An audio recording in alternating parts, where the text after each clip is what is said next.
And when you play against a team that really doesn't throw it a lot, how do you determine when to get off the receiver and when to go attack?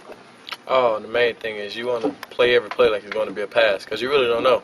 They have a complicated offense, and if you're not disciplined with your eyes, they'll make big plays on you. So you have to play every play like it's coming to your guy. It's the big play with these guys usually when they do throw it. Oh, they go for the home run. So you can't get caught slipping because they'll score a touchdown on you very fast. But how tough is that when you know, like 90% of the time they're running the option? It's very tough, but how tougher would it be if you come to the sideline after you had your nose in the backfield and the guy beat you for an 80-yard touchdown? So you have to think of that part of it also. Is that the way you felt a couple of years ago? When last time you were there, I remember that game. Your memories? Oh, definitely. Freshman year, we gave up a lot of big plays on defense. They rushed for a lot of yards, and it was just one of those games where they were clicking and nothing was going our way. So we definitely don't want to have a repeat of that effort going up there this year, and we're very focused and want to get into our assignments. Do you have to let the younger guys know? Because you've seen it. So you knew last year you guys really focused and did a great job last year. Now, what do you tell the younger guys that haven't seen it? The best way to let them know is, have them watch the game film. It didn't disappear. It's still on the computers and on our system. So have them watch the game film and understand. We've seen the good and the bad parts of this game, what can happen when you come out and do what you're supposed to do. And unfortunately, we've seen what can happen when you come out and slip up on offense like this. Having said that, their quarterback is out. What do you know about the backup, and will that make a huge difference for them? I don't think it'll make a huge difference. They lost a great quarterback in Joshua Nesbitt, but the backup he did a pretty good job in the second half versus VTech. He came in and he managed the offense to the best of his abilities. So we definitely don't think it would change what they do as an offense in total because, he seems to be pretty comfortable in the system and pretty much knows how to handle his way around the offense. So, it won't be too many changes. In a game like this, do you guys rely more on the safeties coming up? And you guys play one-on-one with the receivers or vice versa? Or what? Oh, it's definitely a game where, you have to have the help of your defense. Everybody, all 11 guys on the field has to focus on their assignment. It's elementary. It's assignment football. Mm-hmm. If you got this job, you do your job. Don't worry about anyone else's job. You just make sure you cover your territory. Are these probably the best blocking receivers? Oh, definitely some of the best blocking receivers in the country. They find ways to get the secondary out of the picture so their backs are hitting for huge runs. When you say assignment football, it's like man-to-man defense, right? It's like 11 guys looking for 11 guys. It's definitely, that's the closest thing I can explain to it. 11 guys looking at 11 guys. This team is successful when one guy on the defense is kind of off track and he's not doing his assignment, and that pretty much hurts the team. When one guy misses, it looks like 5 guys missed, right? Exactly. That's definitely how it is in this offense. Tanner, where do you guys feel right now as a team and going forward here? Where are you guys at right now?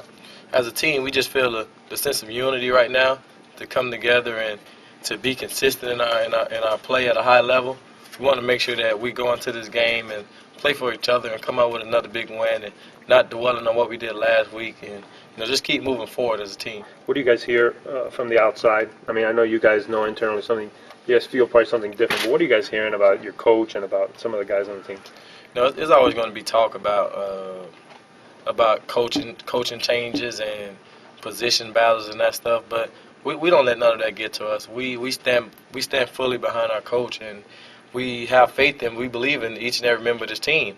And if somebody's down, the next guy has to step up, and we support both of them at the same time. There's no picking and choosing on this team. Everybody understands that we're in it together, and whatever outside forces say and whatever they want to do to separate us, that's not going to happen. It seems like Jacory takes the lead in that. He was very active helping out the freshmen out there.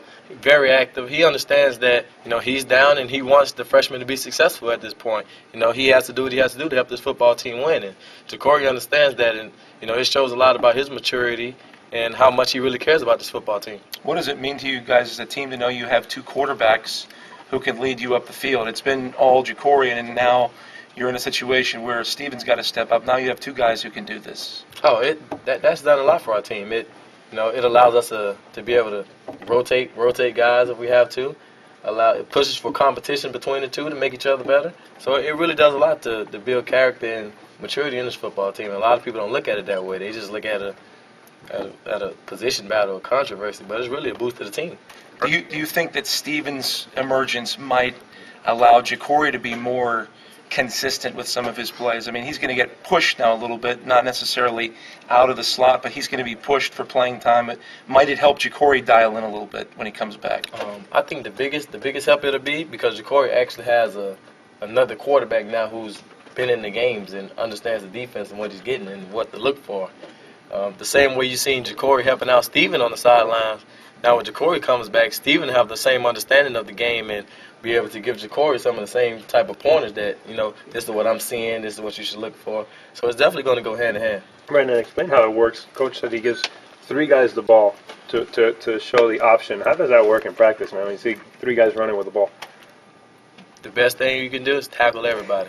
Don't assume that one guy has the ball. Tackle everyone. If you has the tackle. Brandon, you guys are last in the country in penalties. Now, obviously not all on defense, but is that number, is that embarrassing or, It definitely is a wake-up call. It definitely shows us that, we really have to step it up and be more disciplined. Penalties is just a lack of focus and a lack of discipline at that point. But we definitely have to minimize them as much as possible because they hurt us. They hurt us on some big plays, and, unfortunately, they can cost you some games. We don't want to get in a situation where, we're losing the game because of penalties. So, as a team, that's definitely something we have to focus on and talk about for the next couple of weeks. Do you have any problem being a North Carolina Butch Davis fan this week? You got to take care of your own game, but you need North Carolina to beat Virginia Tech this week. Oh, not at all. That'd be huge if North Carolina can come up with the win. But like you say, it won't really mean nothing if we don't have the business in Atlanta first. How much does it help that your game's a noon game, so you're not sitting around watching, thinking about what's going on with the other one? I think it helps a lot. It forces guys to be focused at a quicker pace. As soon as you wake up, it's time to eat and it's time to go to the stadium. It's like bam, bam, it's quick, and there's no room to daydream and stuff like that. So it's all football.